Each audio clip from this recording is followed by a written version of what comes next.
We spend so much time talking about firewalls, antivirus, strong passwords, all that stuff to protect our devices. But what if the real frontier, the real weak point, isn't your network or your password, but something, well, closer to home, your own mind?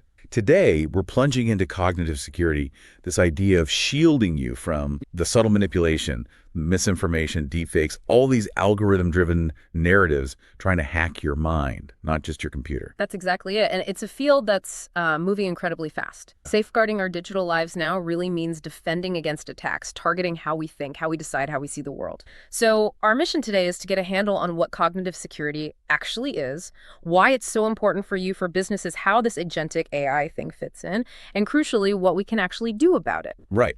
So hacking the mind. It sounds dramatic, but how is that really different from, say, traditional cybersecurity? Where does cognitive security fit?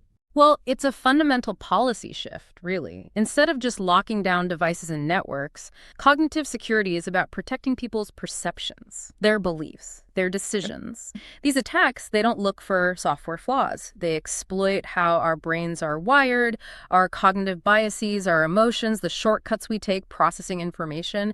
The aim isn't breaking code. It's subtly influencing, maybe even reprogramming how a person thinks. Yeah, that's a chilling thought. So what do these attacks look like? Are they obvious? They can be incredibly subtle.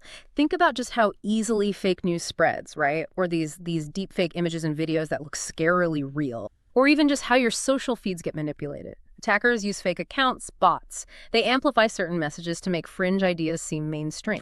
And they exploit the algorithms, too, on Facebook, YouTube, TikTok, you name it. Those platforms want to keep you engaged, so attackers feed them content designed to subtly sway your opinions, sometimes pushing you towards extremes. Even search results aren't immune. Tactics like keyword stuffing, cloaking, link manipulation, they all subtly shape what information you find first. So cognitive security is like the shield building resilience, while cognitive hacking is the attack itself. Given how subtle and, frankly, widespread this seems, what's the real cost, especially for businesses? Here's where it gets really serious. You can often fix a system breach, right? Patch the vulnerability, restore data. But an attack on a reputation, on trust, that damage can stick around for years. Oof, yeah. For businesses, particularly in tech or AI, cognitive threats can just erode public trust, trash a brand, impact stock prices, even make it hard to hire good people. Your traditional cybersecurity toolkit, firewalls, encryption, they're just not designed for this. They won't stop it. So it needs a completely different strategy, something beyond the usual IT playbook. Precisely. This demands teamwork. You need cybersecurity people talking to PR, talking to legal, talking to leadership. It's about building defenses that cover both your technical systems and your public perception. Your people are really the perimeter here. Yeah, I imagine AI is pouring fuel on this fire, making these threats worse. Oh, absolutely. AI, specifically generative AI, is the big game changer. It's made creating this stuff, fake news, deep fakes, fake posts, even realistic sounding conversations, cheaper, faster, and much, much more convincing. But then there's agentic AI. This is the next step. These are AI systems that can plan, adapt, and act autonomously.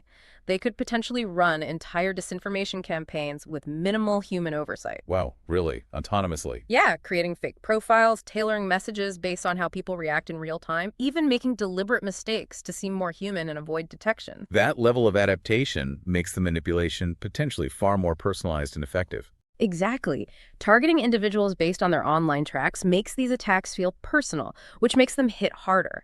It feeds into these growing fears about a dead internet where so much online content is just fake or automated noise, and telling reality from fabrication gets incredibly difficult. Okay, so this sounds pretty daunting. What can businesses, or even us as individuals, actually do to defend against this? What are the practical steps? Well, first, like we said, organizations have to grasp this isn't just an IT issue, it's broader. Education is huge, training employees in digital literacy, how to spot misinformation. Then there are advanced tools emerging to help verify content, detect manipulation. Okay, so tech solutions are part of it. Part of it, yes. But also building those cross-functional teams we talked about, IT, PR, legal, leadership. They need to work together on managing these reputational risks proactively. And maybe most importantly, fostering a company culture that genuinely values critical thinking and encourages open discussion about these things. It really feels like the battlefield has shifted then. It's not just about protecting systems anymore. It's about defending your people, your reputation, your brand. That's the core message. The line between what's real and what's manipulated. It's getting thinner, definitely fuzzier. And the tools creating the deception are only getting smarter. Staying ahead isn't just about patching code anymore. It's about building up a kind of mental immune system. A mental immune system. I like that. So maybe the thought to leave you with is, that line is thinning. How vigilant will you be about the information you consume and trust, starting today? For the latest tech insights, visit em360tech.com.